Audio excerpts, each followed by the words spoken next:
I'm Nicola Coughlin, and for BBC Radio 4, this is history's youngest heroes. Rebellion, risk, and the radical power of youth. She thought, right, I'll just do it. She thought about others rather than herself. 12 stories of extraordinary young people from across history. There's a real sense of urgency in them, that resistance has to be mounted, it has to be mounted now. Follow History's Youngest Heroes wherever you get your podcasts. Welcome to the Criminalia podcast. I'm Maria Tremarchi.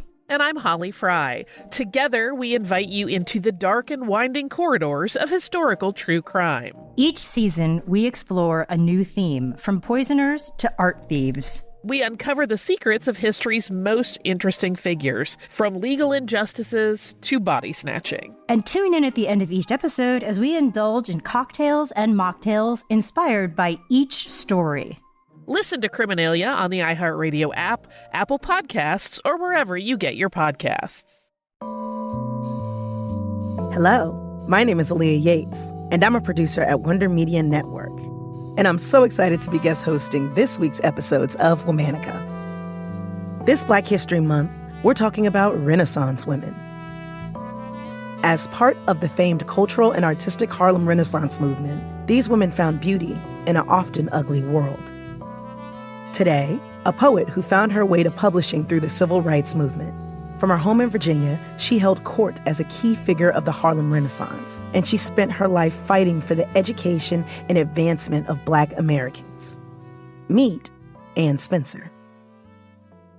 Annie Bethel Bannister was born on February 6, 1882, near Danville, Virginia. Her parents, Sarah and Joel, both came from mixed-race ancestry, and Joel had been formerly enslaved. Annie was their only child. Shortly after she was born, they moved to Martinsville, Virginia, where Joel opened a saloon. Joel and Sarah's rocky marriage ended a few years later. Sarah took her daughter to West Virginia. She placed Annie in the care of a well-off Black family so she could work full-time to support them.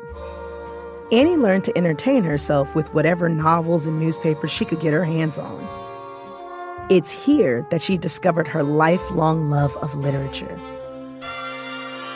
When Annie was 11 years old, her mother decided to move so Annie could enroll in a more prestigious school. Virginia Seminary in Lynchburg was radical at the time by insisting that its Black students received the same well-rounded curriculum as their white peers. So that's what Annie got, along with a deeper love of literature and languages.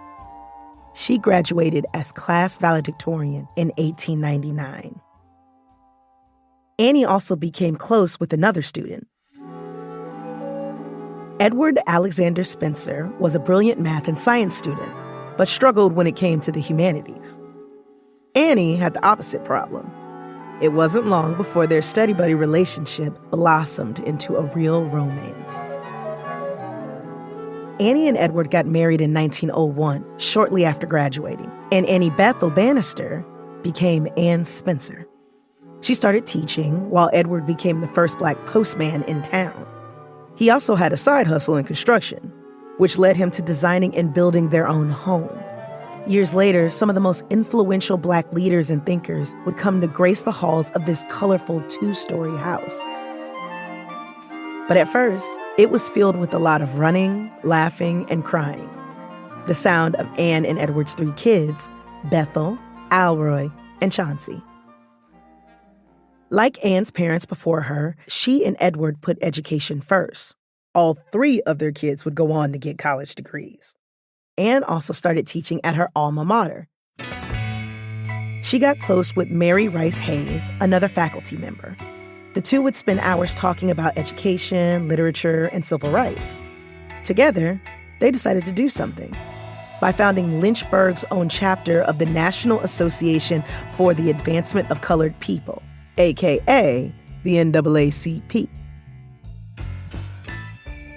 Anne started holding NAACP chapter meetings in her living room. James Weldon Johnson, the national organization's field leader, started making trips to support the local efforts.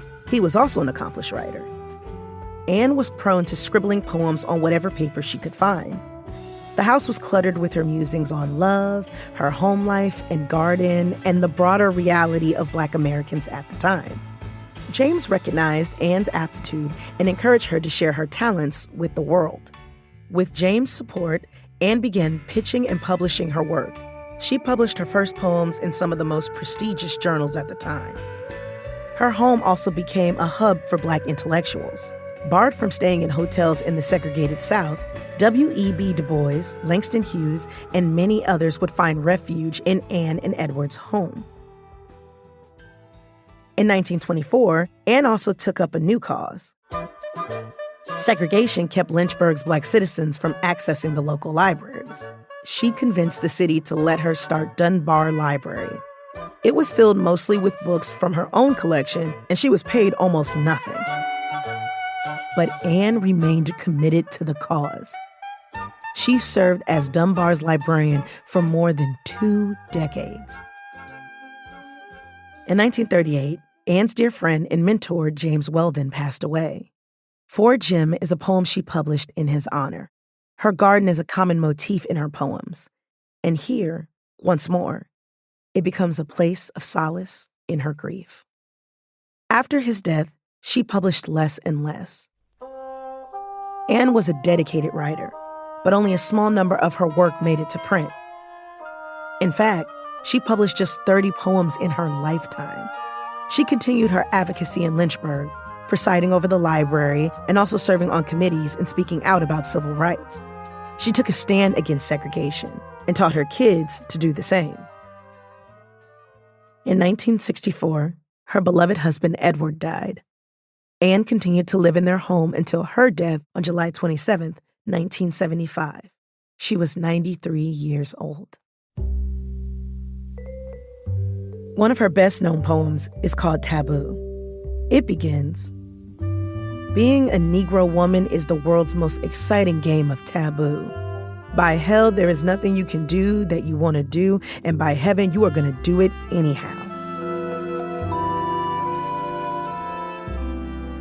All month, we're talking about Renaissance women. For more information, find us on Facebook and Instagram at Womanica Podcast. Shout out to Jenny and Liz Kaplan for letting me on the mic. Talk to y'all tomorrow.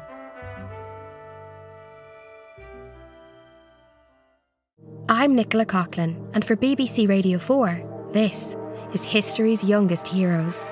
Rebellion, risk, and the radical power of youth. She thought, right, I'll just do it. She thought about others rather than herself. 12 stories of extraordinary young people from across history. There's a real sense of urgency in them, that resistance has to be mounted, it has to be mounted now. Follow History's Youngest Heroes wherever you get your podcasts.